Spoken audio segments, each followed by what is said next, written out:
Just before Christmas, Amazon was invited to testify to a Commons committee on the 17th of December.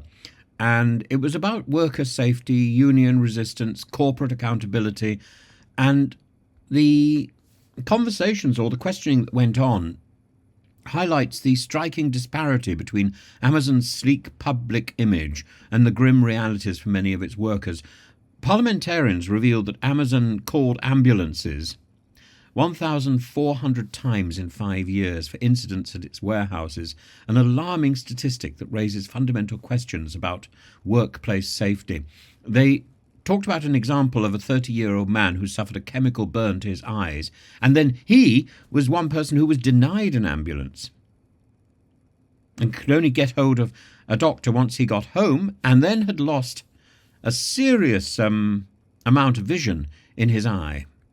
A 30-year-old man with a chemical burn, denied medical help. And Amazon's reluctance to address these incidents has rightly sparked outrage, with MPs questioning whether Amazon has become too big for its own boots, a dangerous place to work. Joshua Reynolds. On that point, you mentioned strikes. If Amazon's such a great place to work, as you've said, that's what you hear time and time again from your team.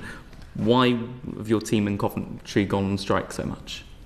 I think it's important to note that we absolutely support their right to do that. That hasn't answered the... Excuse me, I've obviously we've sat here for quite a while now. I feel like I might need to get lessons from you both at some point in how to not answer the question that was asked directly.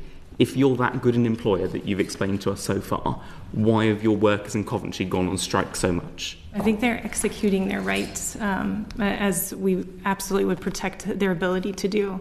I've shared some data around that building about how employees are telling us it's a great place to work. What I would love to do is invite you, sir, to come and see the building yourself. I really apologise for interrupting you. My question was why. You haven't answered why. You've told me that, again, it's a great place to work and you've got all this data and I'd love to come and see what you do. Yes, but why? That's the one thing you haven't answered yet, which is the question I actually asked you. Why?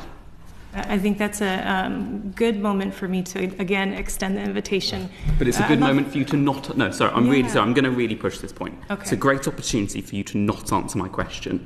If you are such a great place to work, and I'd like to congratulate you, said you won an award recently on being a great place to work. If you are that great a place to work, why have your workers in Coventry gone on strike so much? Joshua Reynolds gets to the heart of the issue here, and the Amazon representatives simply refuse or cannot answer. It's beyond their comprehension to answer this simple question. What was the reason for these strikes? What was the reason given for these strikes? Our employees have the right to join a trade union or not to join a trade union, and we totally respect that. I'm pulling teeth at this point. Neither of you answered that question so far. I'll ask it once more. Yeah. I'll ask it once more and then I'll give up because I don't think I'm going to get an answer.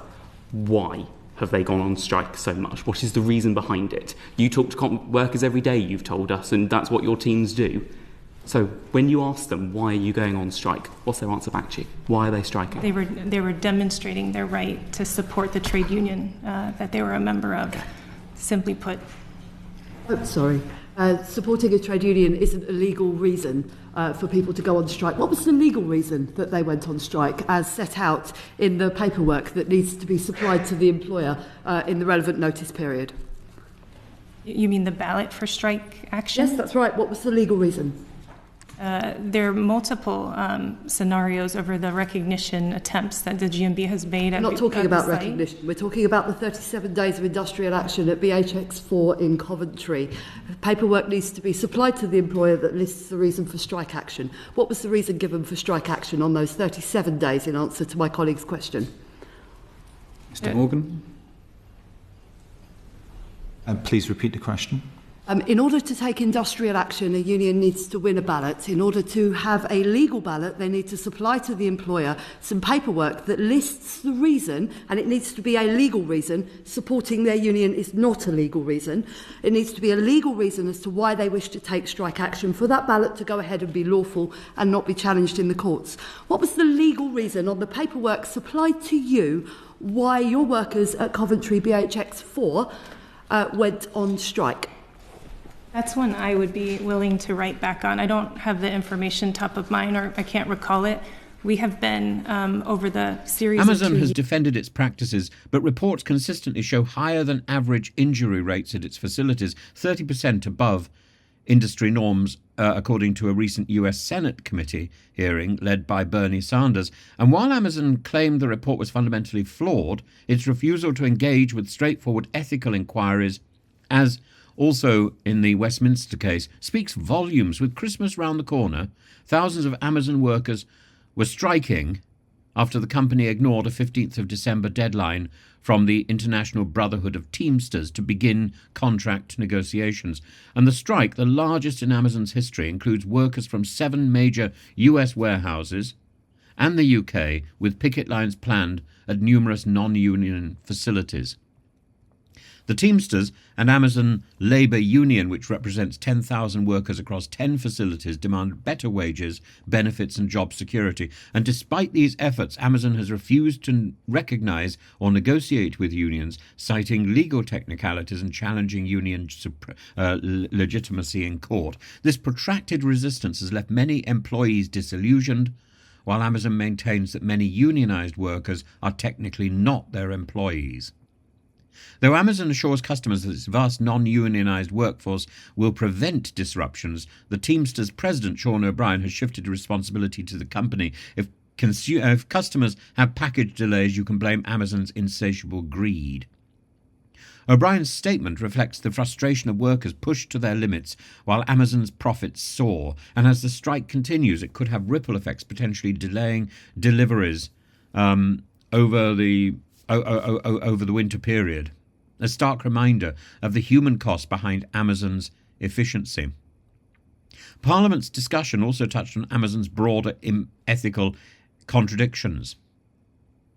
While the company has invested heavily on PR and political influence, including donating £1 million to Trump's inaugural fund, its unwillingness to answer basic questions about worker safety raises serious doubts about its commitment to social responsibility.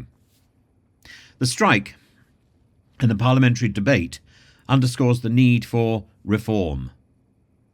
And while MPs pushed for tighter regulation to hold Amazon accountable for worker safety and ethical labour practices, why were these people striking? And the Amazon representative said, well, they have a right to strike. That's not why they were striking. What is the reason for the strike? And Amazon refused to answer. With union